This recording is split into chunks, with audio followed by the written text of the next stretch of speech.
Bom dia a todos, aqui é Remo Noronha com mais uma aula de Física ou Matemática. Estamos aí no projeto de instruir o vestibular do Enem, prova amarela, questão 132, que diz o seguinte. Deixa eu pegar aqui a azul caneta aqui para facilitar. Peraí, tá pensando o quê? Vamos lá.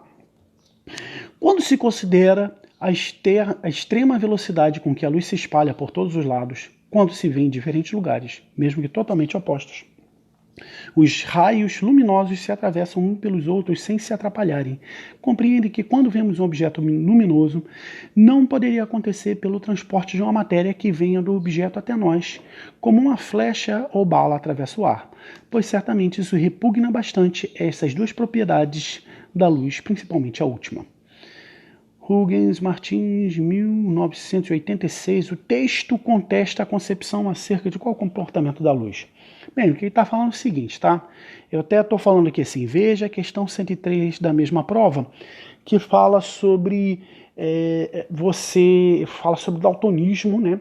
Fala sobre a gente ter a percepção das cores ligadas ao comprimento de onda, né? Sendo que se você tem um facho de luz vermelho e um facho de luz verde, ao eles se encontrarem, vão ficar, você vai ter um trecho amarelo aqui.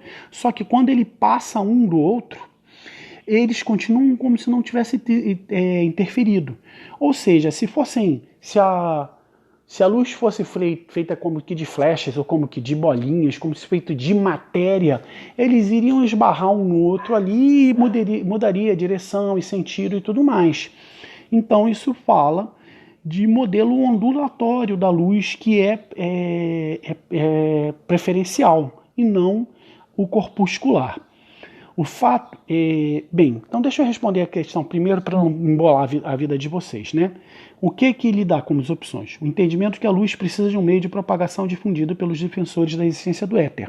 Não é disso que ele está falando aqui, tá? Ele está falando sobre a luz ser tratada como matéria, né? O modelo ondulatório da luz considera a possibilidade de interferência entre feixes luminosos. Não é disso que ele está falando. Há interferência, mas depois da interferência ela continua como se nada tivesse acontecido. Tá? O modelo corpuscular defendido por Newton, que defende que a luz como um feixe de partículas. Então, esse aqui é que está sendo contestado. Tá? A resposta vai ser letra C de cachorro louco. A crença da velocidade infinita da luz, defendida pela maioria dos filósofos gregos, não está falando sobre isso. A ideia defendida pelos gregos que a luz era produzida pelos olhos também. Essa daí é simplesmente absurda, né? Então, o que está sendo contestado é a letra C de cachorro louco.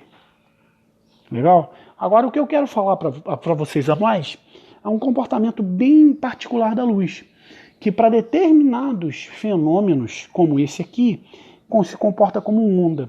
E para outros fenômenos se comporta como matéria, como, por exemplo, o vento solar, né? A cauda do cometa, por exemplo, ela existe porque a luz do Sol batendo no cometa, a luz vai funcionar como se tivesse massa e causasse um impacto ali no gelo do cometa, fazendo com que ele tivesse a cauda. Tanto que a cauda do cometa sempre aponta para fora do Sol. Então o vento solar, por exemplo, ele demonstra um comportamento corpuscular da luz. Então, para determinados fenômenos, a gente trata a luz como corpúsculo, em outros fenômenos, a gente trata a luz como ondulatória. Agora, qual em qual você tem que olhar aí detalhadamente. E o que ele está contestando aqui, particularmente, é a letra C. O que ele está combatendo aqui, né, que ele está contestando, é o modelo corpuscular da luz, defendido por Sir Isaac Newton, né? Um dos maiores contribuidores da física e da matemática da história da humanidade. Bem, isso tudo dito, a gente tem aula aqui todo santo dia, deixa aquele like, PDF na descrição do canal, a rodo aí, Memorex, provas anteriores, apostilas à disposição para vocês, basta ver a descrição do canal. E para todos, como sempre, aquele abraço.